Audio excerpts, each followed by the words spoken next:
Hey, Mike. Hey Heather, nice to see you again. Good to see you too. How are you doing? What's new with you? Have you been on any trips? I love hearing about your trips. You do so many cool things. Oh, well, thank you for asking. Before we get started, let me apologize to the audience about last week. We were supposed to have a live stream a week ago on September 2nd, but some real life things happened and we just didn't do it. Yeah, So, life happens. yep. It's since our last live stream, I believe, was 5 weeks ago. Um, Five? Really? It's been that long? Yeah. So in that time, I did two trips, both short. One trip is I went to Reno and Lake Tahoe, Mhm. and didn't do anything real spectacular there. Just had a good relaxing time, Cool. and um, and then I did another trip to Yosemite, and Oh, that was with some friends. And I'm proud to say we climbed Half Dome. oh, You may that's remember I climbed that last year as well, but this year was better because one, I did it with friends, and two, last year it was extremely smoky, oh and yeah. it was painful climbing that. The smoke was so thick, but this time smoke levels were, despite really close forest fires, the fires were north of Yosemite and the smoke was blowing north, so the air was actually pretty clear in Yosemite. So I Okay. did it, had a great time, and um, while I'm on the topic of Half Dome, let me get something off my chest. So, Wait, we got to go full screen for this one. There you go.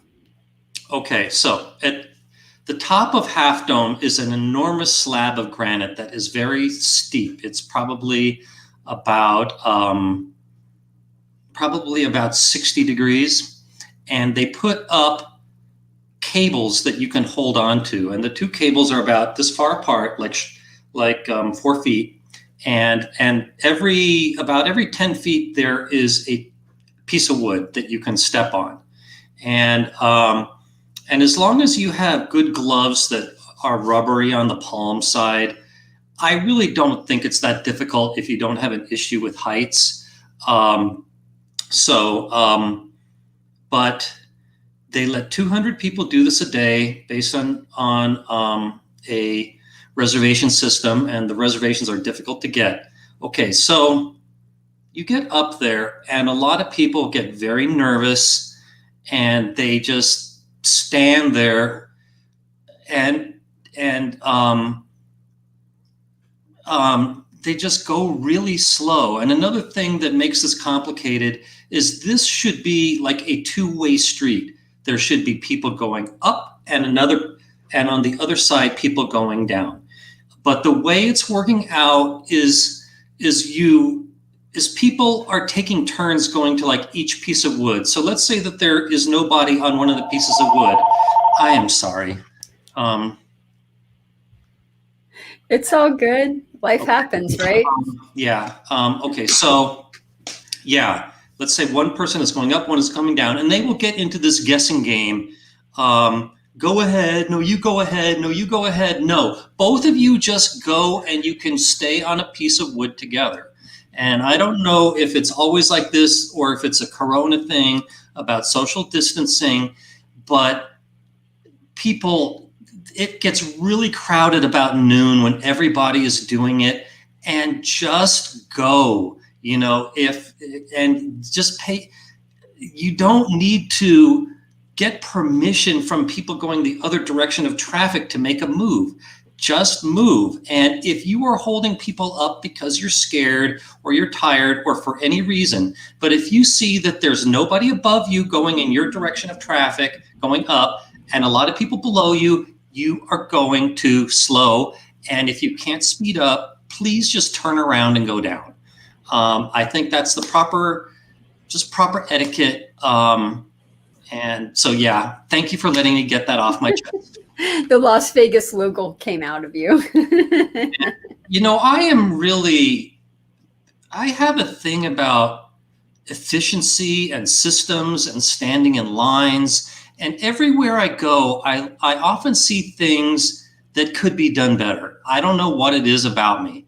Um, and And I just definitely saw this all over the place. And at one point, when I was going up, I couldn't see, but somebody else above me must have been going really slow because traffic was just at a standstill.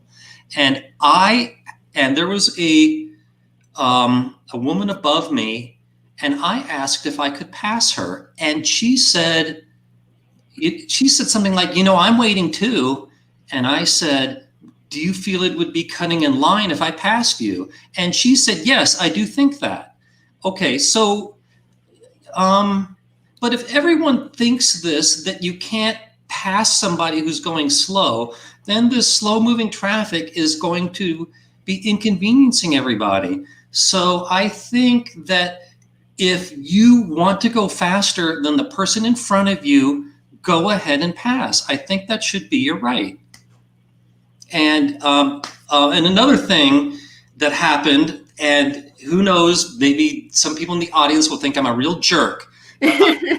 Down, and I could see there was one person going up who was taking forever. I think he was just really nervous, but there was nobody above him going up and like 40 people directly below him waiting on him.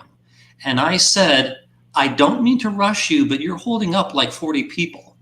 And then my friend who was behind me said, Mike, I think that was really rude. But, I make no apologies. I think that most people are too polite. And I think that the world might be a better place if we just, got things off our chest sometimes. And even if it comes off being a little bit rude, then so be it. But that's just me. I'm sure some people have a different opinion, but okay. But thank you for letting me get that off my chest too. No problem. It reminds me, you were originally from California, right? Was it the Anaheim area? It was pretty close. I lived about 15 miles from Anaheim. I lived in Seal Beach, which is one beach city south of Long Beach. Gotcha.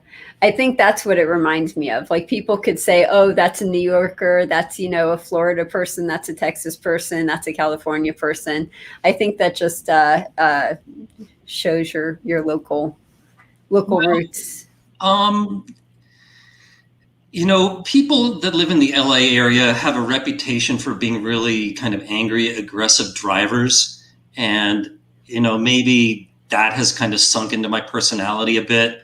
But then again, I live on the beach in Orange County where there's also kind of this, it has a lot of surfers and a lot of, it has kind of a reputation of people of just like taking it easy. And, but,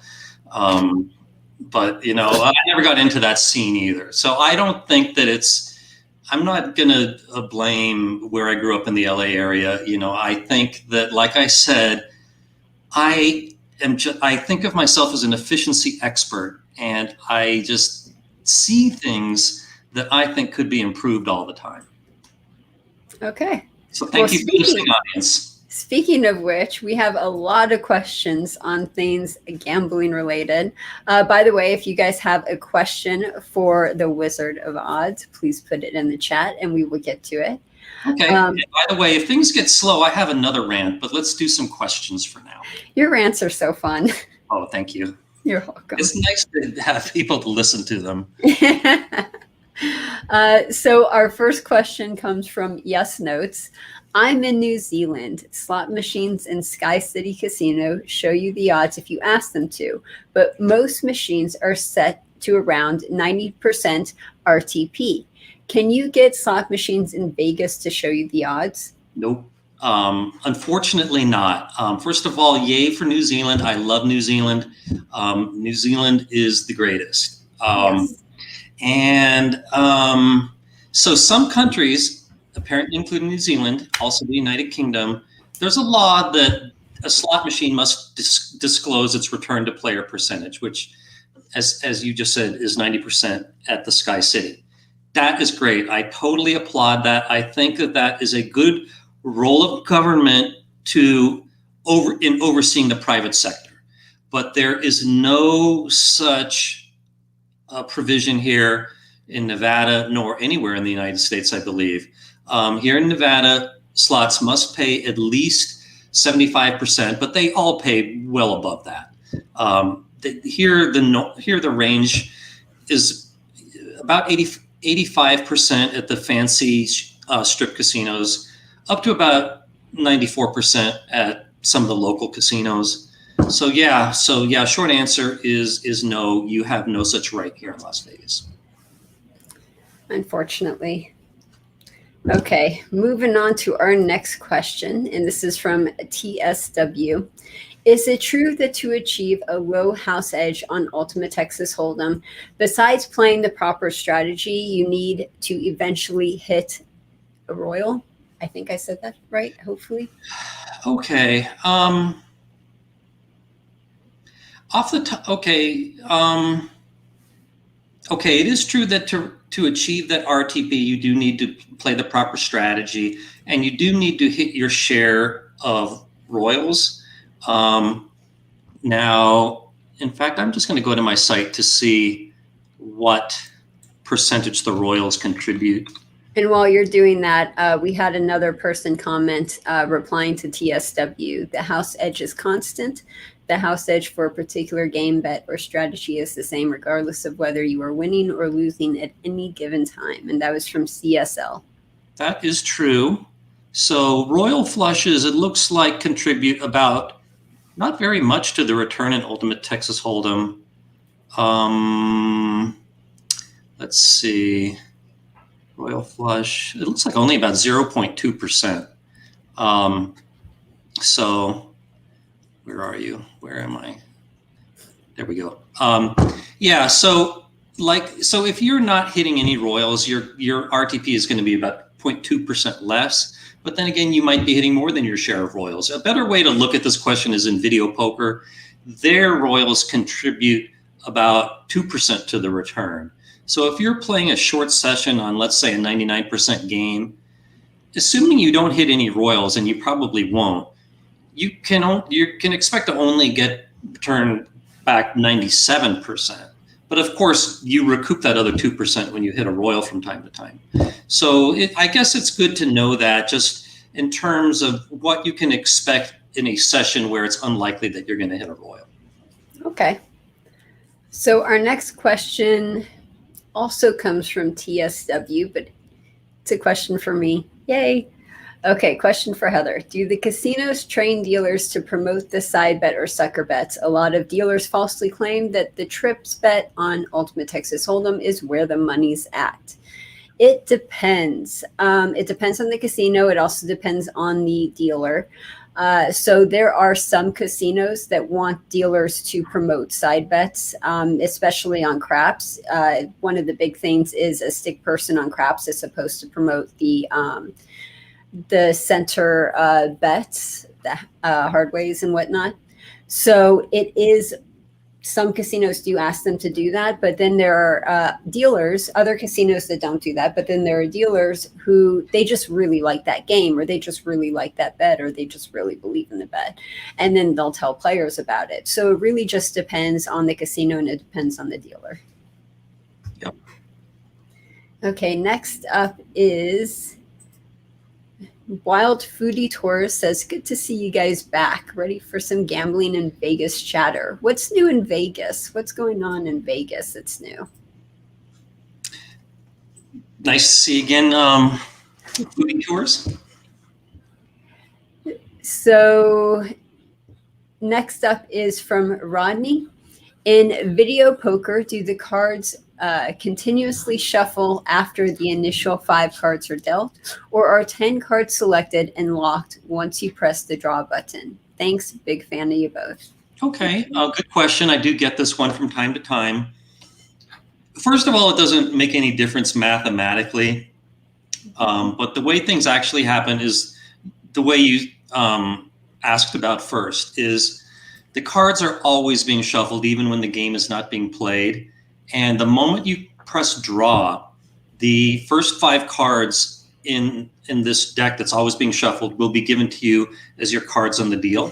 And then the other 47 cards are going to be shuffled over and over and over, many times a second. And as soon as you click draw, like let's say that you draw 3 cards. The top 3 cards in the remainder of the deck are going to be what you get. However, this should not affect your decision making at all. The odds are exactly the same as if the cards were all queued up, ready for you. Like if you only drew 1 card, you would get the 6th card. Some people think that there is a specific replacement card for every position.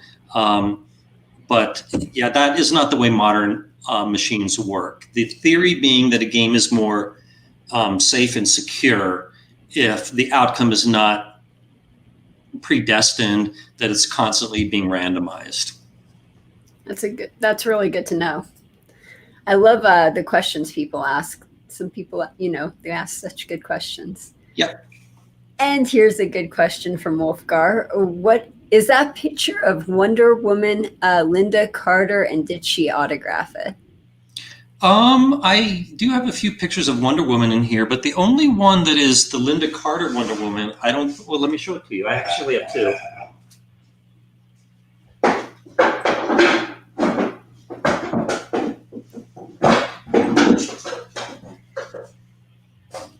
I thought it was directly behind him. From the same artist who I met in Costa Rica. Here's one Linda Carter. Wait, let's get you full screen. Isn't that good? That's awesome. She made it herself. That's really cool. Sweet. This is my Wonder Woman box. Very cool. But the rest of them are just, I guess, the author's, or should I say the artist's own vision of Wonder Woman and not based on any particular model. I like that. I love all the collections you have. It's so interesting. Thanks. I wouldn't mind getting a Wonder Woman that's done in the style of Gal Gadot, but, I haven't seen any. One day. Yep. I haven't added a Wonder Woman to my collection in a long time. I am overdue. Oh. We need to fix that. Yep. Okay, so next up is from Paul. And Paul says, popular YouTuber Legal Eagle said in New Jersey, you can't be discriminated for counting cards, assuming you are doing it without a device. What are your thoughts? Yeah, he's right. In Atlantic City, you are not allowed to be kicked out for card counting, but the casino can flat bet you. They will probably say something like, whatever your first bet is in a new shoe, that's what you're going to have to stick with that entire shoe. Or they might just say, for you, the maximum bet is $25, something like that. And they're allowed to do that, and they do that. Personally, I think that the system is better for both sides if you leave the cat and mouse game like it is here in Nevada, where they can kick you out.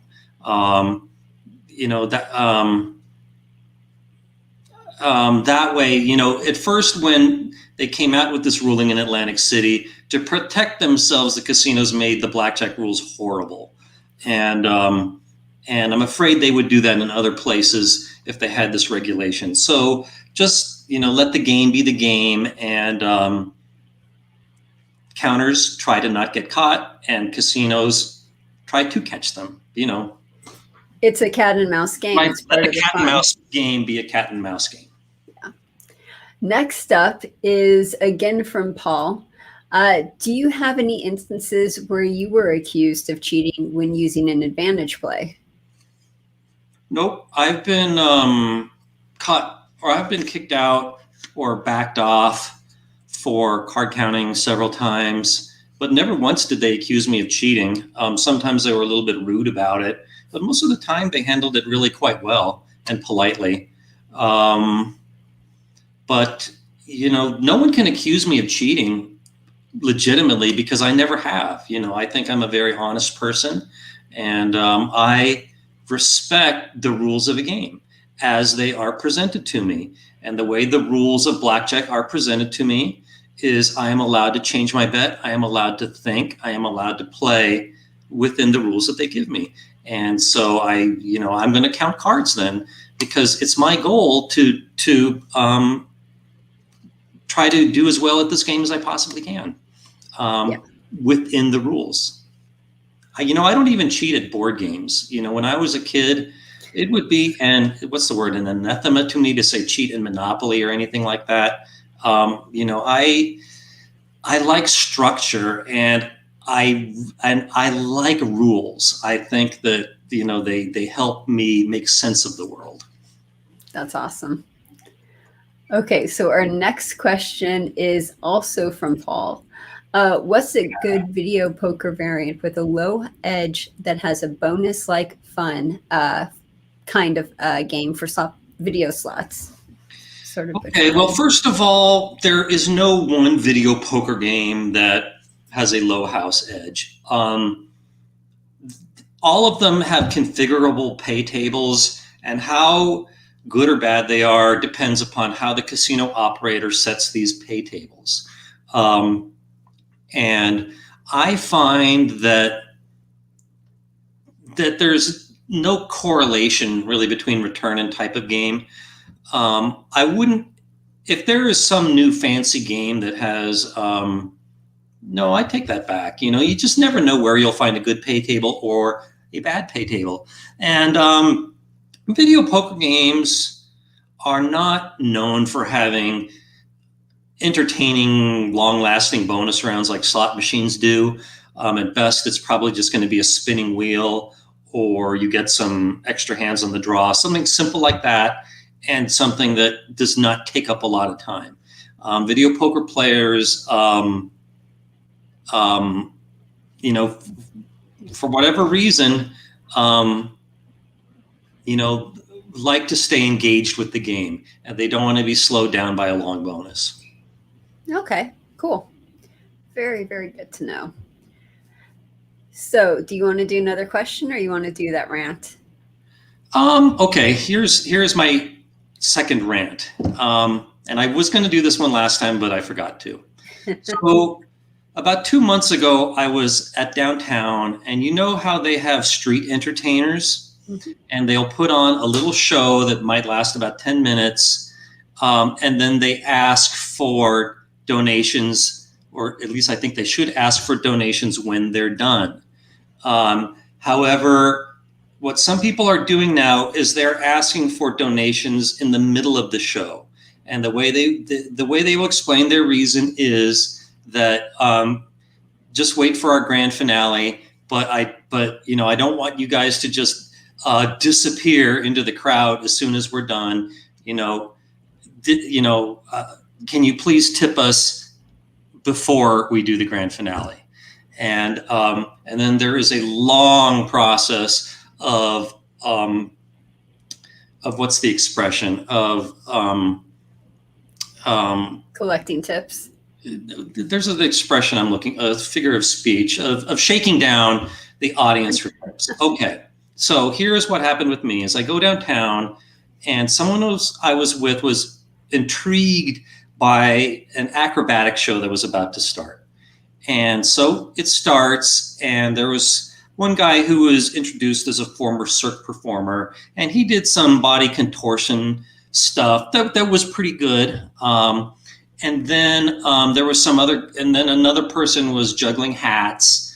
And then they asked for volunteers, or they didn't ask for volunteers from the audience. They picked 6 men from the audience, and I was one of them. And then they go into this thing and they make it out to be like somebody is going to jump over all 6 of us, because they had us all lined up, going in height order. And they say, okay, and then they did what I just said. They said, before we do the grand finale, we are not paid by anybody. We are doing this for tips. So can you please tip us now? And they were really aggressive about it. Like if somebody tipped $1, they would say, no, our recommended tip is $20. And they were bothering every single person for a $20 tip. And including the volunteers. You would think that the volunteers are participating in the show by being volunteers, that they are part of the entertainment. If anything, they should get tipped, not buy a tip. Okay, but then they shook me and the other 5 men down for tips. And being the nice guy that I am, I made a tip and the other 5 did not. And I didn't like doing it, but I also don't like being put on the spot or embarrassed that I'm not tipping. And so then after like 10 minutes of this, one of them goes to me and says, "You can go back in the crowd since you tipped." And then, so I did. And then, so the other 5 were still there. And then they basically embarrassed each of these other 5 guys by having them do a cartwheel. And of course, 5 random people, they did lousy cartwheels and were embarrassed. And then that was it. After the last guy, they just said, "Goodbye, the show is over." So the grand finale was terrible. It was 3 minutes of entertainment and 15 minutes of being shaken down for tips. I wish I had noted the details of this so I could complain to somebody. So here is my advice about downtown street entertainers. Don't tip until the show is over. And if they shake you down, say, "I will tip you at the end of the show according to how good the show was." And if they still shake you down, then just walk away. And furthermore, I don't know who to complain to, but there is a regulatory body that gives out the permits for these people. Like you can see, there's numbered spots on the whole Fremont Street experience, and they have to apply for a particular spot and a particular period of time. So there is my rant about that. Thank you for listening. Always love listening to your rants, for sure. But thank you everyone for listening to them. No one else does. But that's the thing about Las Vegas is a lot of visitors, they come here and they don't realize how prevalent tipping is, and you have to tip everybody. And if you're not used to it, if you don't live here, you could sort of get overwhelmed. And I've had people tell me that, I just was not expecting to have to tip so many people. This is sort of crazy. Yeah. I fully agree. And another thing they were doing is if a woman didn't tip, they would tell her, "If you show me your word for breasts, you won't have to tip." And one of them did, but she seemed very put on the spot about it. And, I don't think that that's appropriate. You could always argue that they still had the free choice to do it or not. But I think it's rude to put someone on the spot to embarrass themselves like that. Yeah. Yep. Exactly. Okay. Back to questions. Yep. So our next question is, when calculating the perfect strategy for a game, is it based on calculating probabilities or just running simulations? That's a good question, and one I could talk about all day long. I prefer what's called a closed form solution wherever I can. That means that a perfect strategy or a perfect analysis has been done that calculate the exact probability of everything that can possibly happen.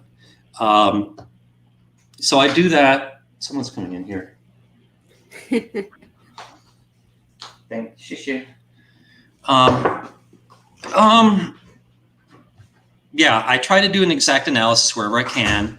However, sometimes, and this is very rare, something is just so complicated that it's better analyzed by a random simulation. And random simulations are perfectly fine. They can be accurate to 6 decimal places if the simulation size is big enough. But as a math major, I feel simulations are kind of cheating a little bit. So I try to get an exact analysis wherever I can, just out of the integrity of the math. Awesome. Okay, so our next question is from Paul. Can we get your thoughts on the new claw machine at the D? Oh, yeah, I just wrote about that recently. So yes, there is a machine at the second floor of the D right after you get to the top of the escalators. And it is a claw game, much like you would see at an arcade. And there are a bunch of spheres in this machine, and the machines each contain I guess, a piece of paper. So what happens is you make your bet, and it can be, there's a range like from like $2 to $20, something like that. And then the game will, the draw will go out, and it may appear that you have some free will, but eventually you either have to press drop, or the game will drop if you run out of time. And there's a very good chance it's going to grab onto a ball. I've never seen it not at least grab onto a ball. But then most of the time, when the ball is getting pulled up, it falls out. And I read the rules on the rule screens, and it said that this game involves no skill whatsoever, that the outcome is predetermined. And by the way, if you do win something, like if the claw does bring it up and it drops it into the chute, then I think it appears that the game is reading a barcode on the ball, something like that. But it just says you won this. And the player has no idea why. It just says this is what you won on the screen. Did it have any rules on tilting? I don't believe it's stated that. Yeah, so the game is basically a glorified slot machine. There's no element of skill. And I think that if the game determines that you're going to win something, it holds on to that ball. And if it determines you're going to lose, then it conveniently kind of opens up the claw and it drops out. And if you are destined to win, then the actual amount that you win, I'm sure, is determined by a random number. Darn, so there goes my tilting strategy. Okay, so next is from Bert. I have been a craps player, but have recently taken to video poker. Thanks for the Wizard of Oz site that allows me to practice and learn. Do you think it's a better game than craps? So it all depends on the rules and how you play it. Most of the time, video poker is going to pay about 98%, up to 99%. If you stick to the good bets and craps, meaning the line bets and taking full odds, your return can be about 99.5%. So if you measure both games played under good rules and making only the best bets, then if you put a gun to my head, I would have to say that craps is better. However, they're both very good games if you find some decent rules and play it well. So I fully endorse both games. And also always remember, gambling should be for entertainment. So of course factor that into it as well. So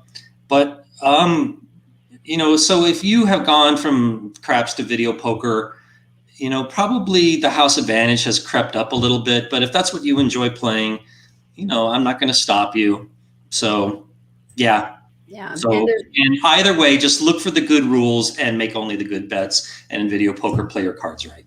Yep, totally. Great advice. And Chuck wants to say that. Chuck says, just wanted to say big thanks for all of the great info and everything, including the practice environment that you provide. Major props on that. Thank you, and you're welcome. And our next question is a pretty easy one. What is the current gas price for average regular unleaded? Let's see if I can find that out. I tend to think it's around $4.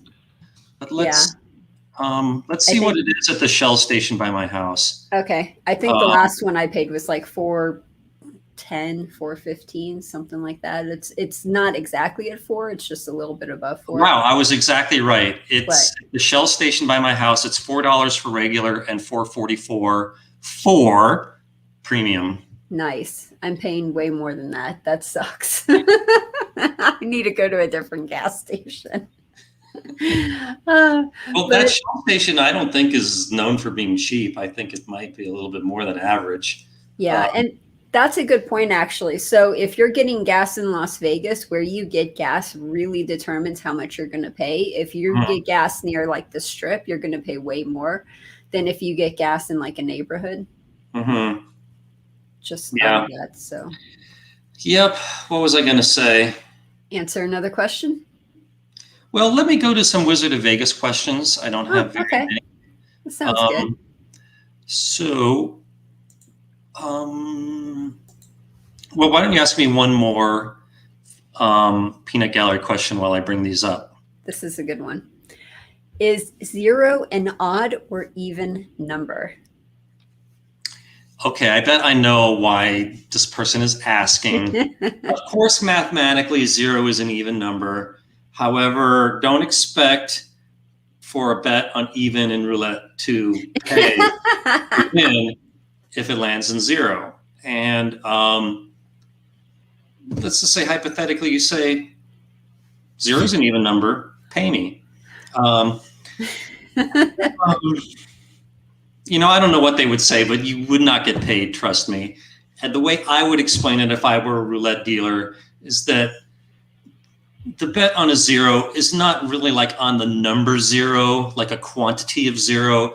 It's just like the numeral 0, the symbol of a 0. And so that's why it's not considered one of the bets that win on even. So that's about as far as I can take that one. Sounds good. And if you're a dealer and you don't know the answer to that, floor. Okay. All right. Here's some Wizard of Vegas questions. Okay. Gilmer, and as usual, thank you, G, for always organizing the summaries of these shows, and especially the list of topics. Mm-hmm. So his first question is, what are your thoughts on the Jeopardy host situation? And the second one is, what are your thoughts on Matt Amodio's play style? So to answer number one first, I think everyone knows this, but after Alex Trebek died, they said that they were going to have a series of guest hosts, partially for the purpose of like auditioning to be the new permanent host. So they go through a whole season of guest hosts, and then it turns out that the executive producer gives himself the job. Now, that I didn't care for. I think that it made the whole job interview process look kind of fake, like the job interviewer is giving himself the job, when plenty of people that were guest hosts did an outstanding job. So I didn't like it that he was awarded the job. Then what happened is they dug up some controversial things that he said on a podcast several years ago, and Sony, the owners of the show, decided that they didn't want him as the host, and then later they said they didn't even want him as the executive producer anymore. So I didn't like the reason for him not being the next host as being these controversial things that he said, which to be honest with you didn't seem that bad. But like I said, I didn't want to see him, but not for that reason. So what they're evidently doing now is they're going back to guest hosts again while they decide on a new permanent host. Personally, I'm pulling for Ken Jennings. Here's another person who is alleged to have made some controversial tweets, and I looked at them, and they really were not that bad. I don't want to repeat them, but if you look at the context in which they were said and consider that he has been falling all over himself, apologizing ever since, I think that if this is the worst thing that a man has said, he can't be that bad. And I thought he did an outstanding job as guest host. And by the way, we have the same birthday. So hopefully they will give him a second look. I think that society in general is being a little bit too judgmental about something that somebody may have said several years ago and taking it out of context. So let's try to judge people based on everything. Don't define a person by one thing that they said several years ago. So that is about my opinion on that. Oh, okay. The second part was, what do I think about Matt Amodio's style? He is playing a really good game. He is playing it much in the same strategy as James Holzhauer. He is playing very aggressively, hunting the daily doubles, betting big on the daily doubles, betting aggressively in Final Jeopardy. So he's playing a very good mathematical game. I still don't understand why James Holzhauer showed the world proper Jeopardy strategy on a silver platter, and then 90% of Jeopardy players are not following it. They're playing a very timid game. I don't get it. And these are people who are smart. But so you often see me screaming at the TV when I'm watching Jeopardy, watching these timid daily double bets. I am good at finding fault in things. So where was I going with all this? No, yes. Matt is playing a really good mathematical game. He's also really smart. He seems to have a very good feel for the clicker. So I think that he's going to go a long way. I have a bet that he's going to survive 5 more games. And so that is my answer to that. Very cool. Another forum one or a... Let's go through all the forum ones. And by the way, my vote would be LeVar Burton because, Star Trek. Yes, Star Trek. To be honest, he was not one of my favorites, but, we don't have to agree on everything. Okay, so Odious Gambit asks, in Pai Gow Tiles and poker, both player banking is allowed. However, with Pai Gow Poker, I found what other players expect makes banking undesirable to pursue. A dealer finally explained the way Asians play, they make an agreement to give the money they won from each other back to each other. That way the effect is only how you did against the dealer. They mostly bank just to change their luck. Non-Asians also have odd reactions. Is this also true of tiles?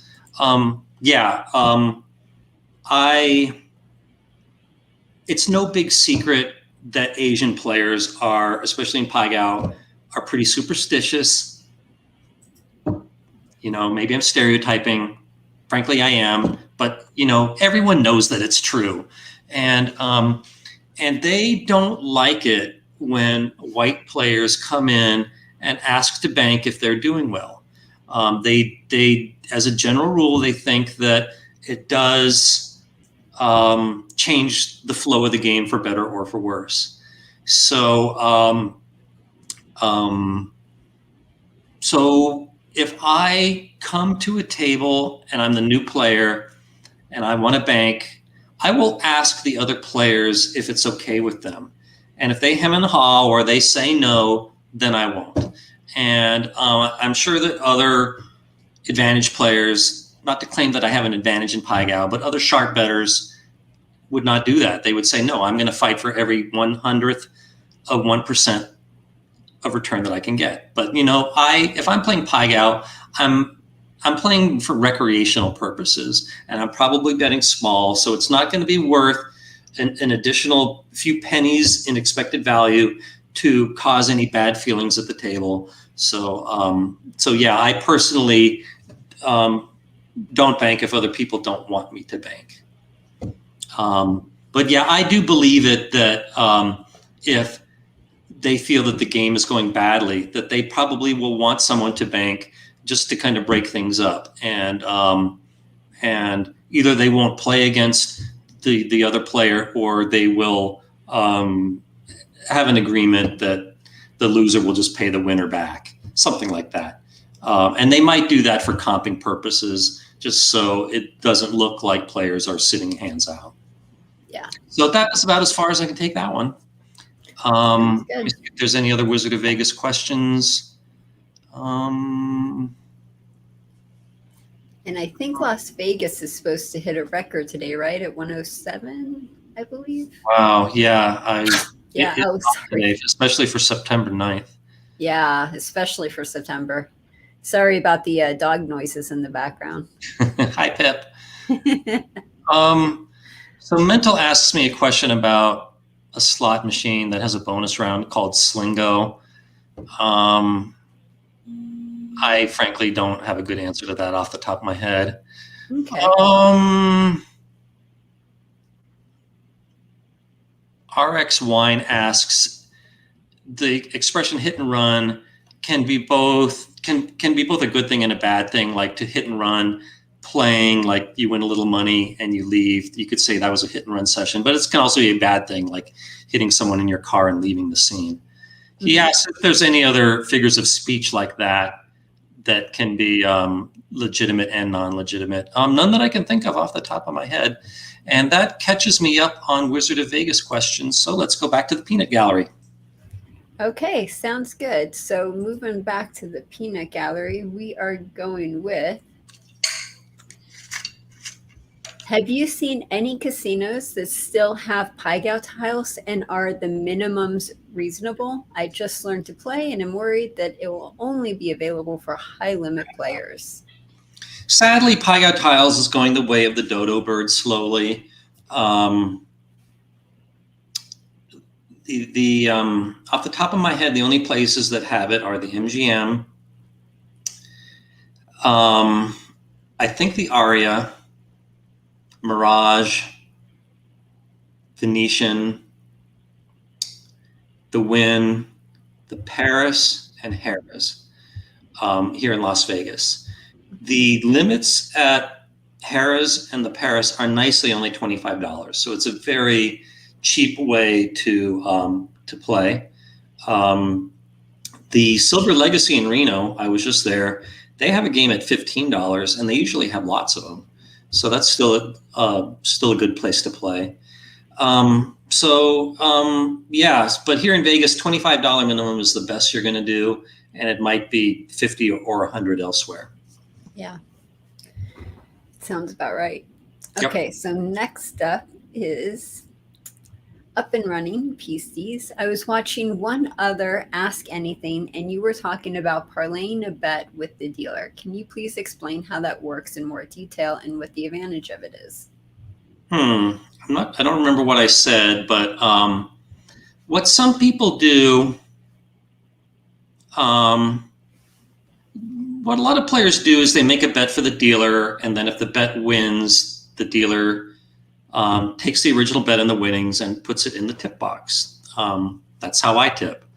But the way some players do this is they will put a bet on the side, and they will say, this is a bet for you, but don't take it if you win. I want to control it. I want to parlay it. And the dealer will probably say, go ahead.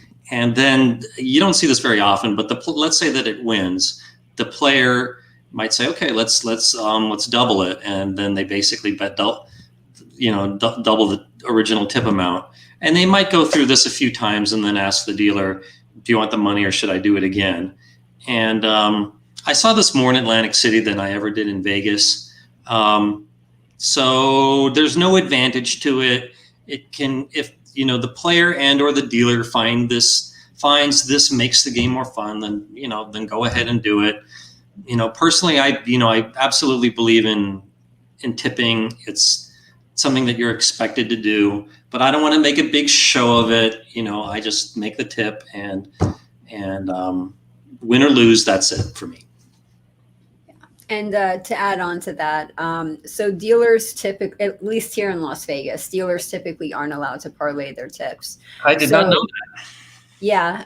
Once you get your tip, it has to be paid, and you have to put in the tote box, and that's mandatory, and you don't get a choice. Like, dealers do not have a choice in that matter. So if the player wants to parlay a tip for them, they have to play it like it's their bet. So they would bet, let's say their normal bet, $15. And then if they want to parlay $2, they would put the $2 on top of the $15, and that would be the dealer's bet. And that way, when they get paid, they could parlay it. Now, the only problem is it's a risk to the dealer because it's still the player's money. So if the player says, hey, I want this money back, and they can take it back, they don't have to tip the dealer. It's their money. So that's the only risk for the dealer. Otherwise, that's a good way to sort of sidestep that you can't parlay the dealer's tip rule that we have.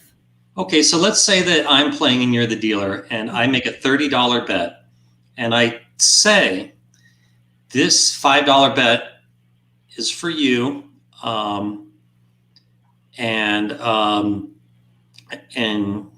let's say you say okay, and let's say that it wins. So you pay me $30 in winnings, and then I say, okay, would you like this $10, or would you like me to bet it again? What would you say?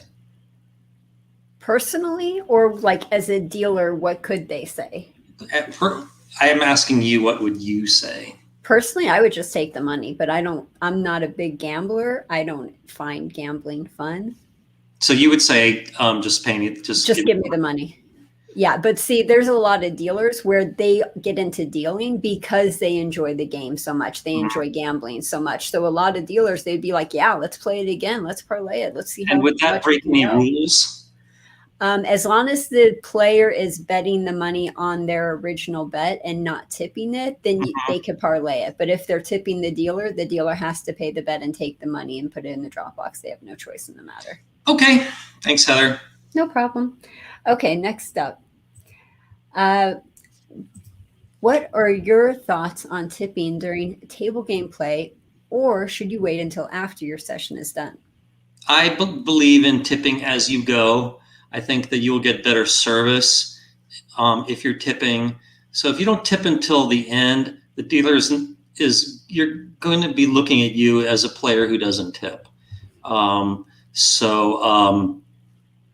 that's why I like to tip as I go. And I definitely do kind of feel that different level of service if you tip versus if you don't. And I think a good time to tip is when there's a change in the dealer. That way, two different dealers get to witness the tip.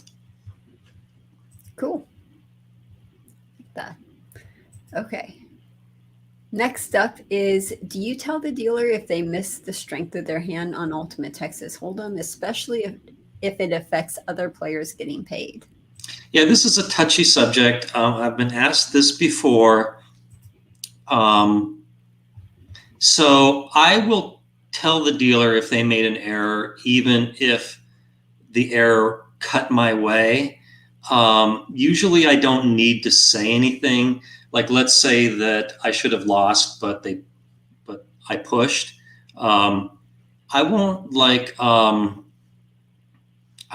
take the money back as soon as they pass me. I will just kind of look at them and are you sure? And usually they sense that, something is amiss, and they will check it again and make it right. Now, what if they make a mistake that doesn't affect me, but it affects somebody else? If they disadvantaged another player, I probably would say something. What if they made a mistake that was in another player's favor? Then I would not say anything. I feel that it's none of my business, and it's certainly probably going to get a player angry at me if I correct the dealer and it's to the disadvantage of another player. Now, if this was a player I didn't like, then I probably would say something. And but yeah, I generally mind my own business if an error does not affect me. Cool. Okay, I really like this one. Can you solve a 4x4 ghost cube? So the ghost cube is that's the one that has all the same color but just different shapes, right? In fact, let me make sure. Google it real quick. Yeah, I am right. I wish I could show you guys. I could run and get one in the other room, but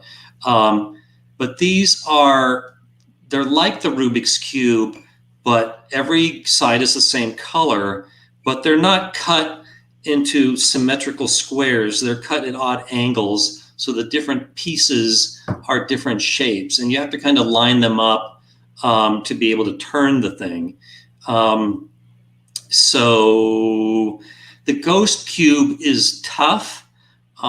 It's because you're spending a lot of time searching for the right pieces, because with a normal Rubik's Cube, it's so obvious with the colors.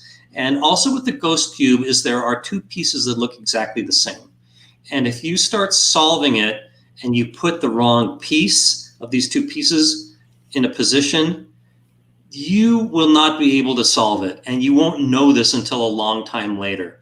And then you will basically have to go way back and swap out those two pieces.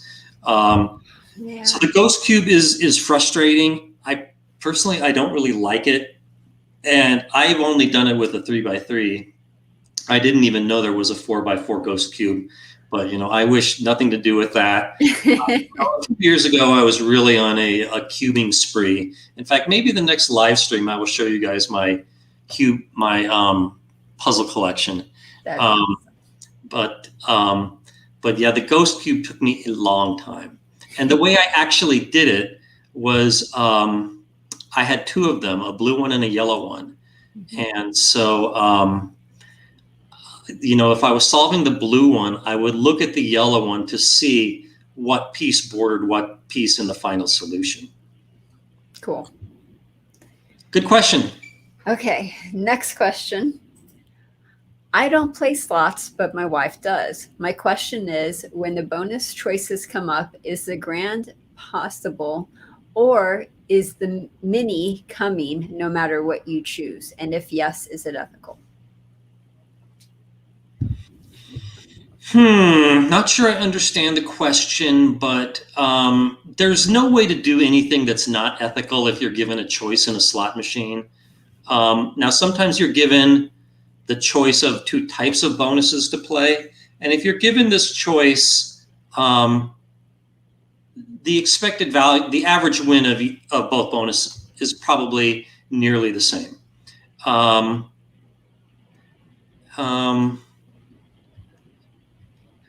Yeah, but a game is never going to ask you, do you want $1,000 or $100? It's just never going to. Everyone would pick 1,000, and there's nothing unethical about asking for that if it did. So yeah, I'm afraid I don't really understand the question on that one. And I see we're running out of time, so Heather, just pick maybe 2 more questions to end the show. Okay, have you ever played blackjack in Australia? I have. I have been to Sydney twice. Both times I played there. One of the times I played a game called Blackjack Challenge. So what can I say about it?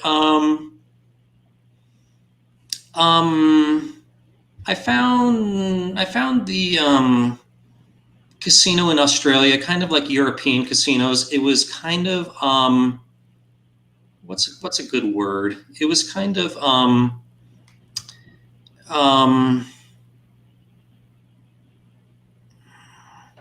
it was kind of bureaucratic. It didn't have kind of the same kind of, like, I would say, like a level of fun that you would see in a Vegas casino.